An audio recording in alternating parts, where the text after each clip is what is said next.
네, 국토교통부가 지난 4월 발생한 인천 검단 신도시의 주차장 붕괴 사고 관련해서 시공장인 GS건설 컨소시엄의 영업정지 10개월을 내렸습니다. 상당히 중징계라고 예상이 되는데요. 부동산부 방서우 기자와 함께 얘기 나눠보겠습니다. 어서 오십시오. 네. 먼저 이 정부가 밝힌 영업정지 10개월, 이게 어느 정도 징벌이라고 봐야 됩니까? 정확히는 국토부 장관 직권 8개월 처분과 그리고 서울시 처분 요청 2개월을 합친 겁니다.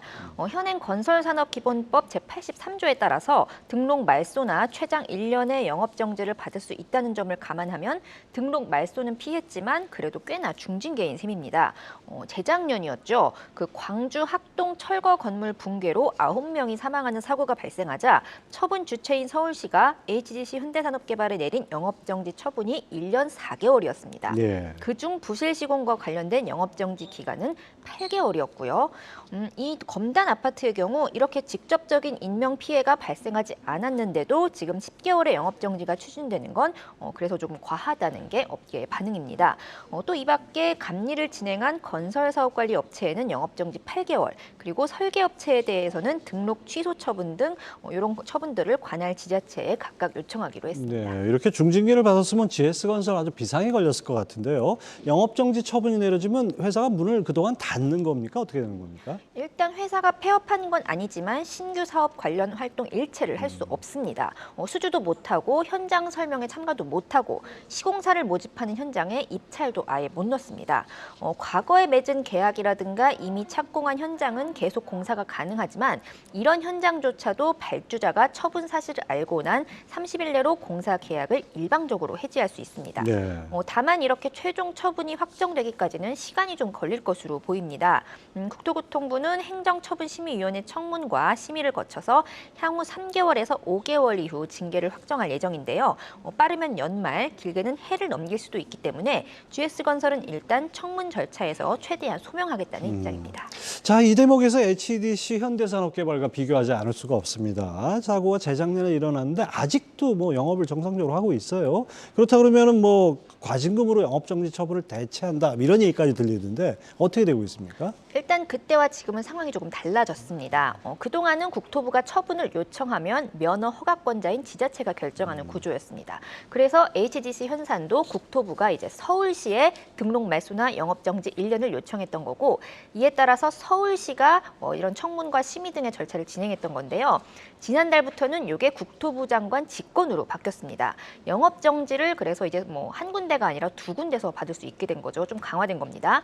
그리고 이제 과징금 같은 경우도 부실 시공은 해당이 안 됩니다. 실제로 HDC 현산의 영업정지 처분 1년 4개월 중 8개월이 부실 시공 관련이고 나머지 8개월은 하수급인 관리 의무 위반에 따른 것입니다. 둘 중 하수급인 관리 의무 위반의 경우 과징금으로 대체할 수 있고 HDC 현산도 그래서 영업정지 기간의 절반을 과징금 4억 원으로 과름할 수 있었습니다. 부실 시공은 과징금으로 대체할 수 없기 때문에 HDC 현사는 부실 시공에 따른 영업정지 8개월에 대한 집행정지 가처분을 신청해서 현재까지 소송이 진행 중인 거고요. 여기서 이제 가처분 소송이 인용됐고 이제 본안 소송까지 영업 활동을 계속할 수 있게 된 겁니다. 네, 이건 좀 약간 이해가 좀 안 되긴 합니다. 어쨌거나 인명 피해를 낸 HDC 현산보다 무거운 처분이 예상되는 만큼 GS건설 실적 타격이 불가피해 보입니다. 전망은 어떻습니까? 일단 GS건설의 하반기 실적 전망은 지난 2014년 이후 이제 처음으로 적자를 냈던 상반기보다는 생각보다 나쁘지 않습니다. 검단 아파트 전면 재시공을 결정하면서 5,500억 원의 비용을 일시에 반영했고 또 일찌감치 사태 수습에 나선 결과 사고 직후인 2분기에서 3분기 꾸준히 일감을 따냈기 때문입니다.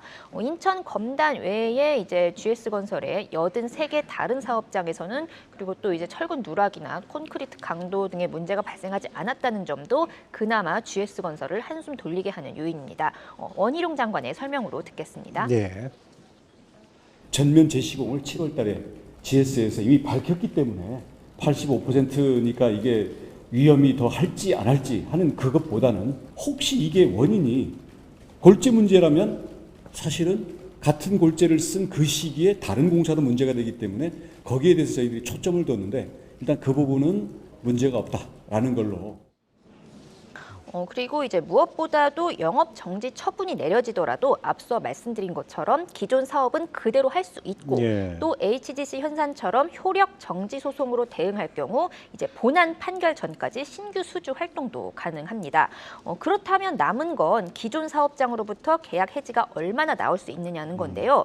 아직 최종 처분이 내려지진 않았지만 현재까지 사고를 이유로 GS건설의 시공권을 박탈한 사업장은 없는 것으로 예. 파악됩니다. GS건설과 시공 관련 협상 중인 일부 현장의 경우 사업이 지연될수록 공사비나 이제 다른 기타 비용이 더 들어갈 수 있다는 점을 감안해서 계약 해지나 우선 협상 대상자 지위를 박탈하기보다는 차라리 이번 기회에 GS건설로부터 원하는 것을 얻어내자는 분위기도 감지되고 있습니다. GS건설 입장에서는 이런 요구를 딱히 마다할 이유는 없어 보이고요. 다만 이런 요인들 때문에 증권가에서는 GS건설에 대해 전면 재시공 수준은 아니지만 시공권 방어 해지를 위한 비용이 추가로 들어갈 수 있다고 봤습니다. 뭐 비용도 비용이지만은 뭐 그동안 기업이 입은 신뢰나 이미지 타격 같은 거는 회복하는 데 상당히 시간을 걸릴 것 같습니다. 방송 기자 잘 들었습니다.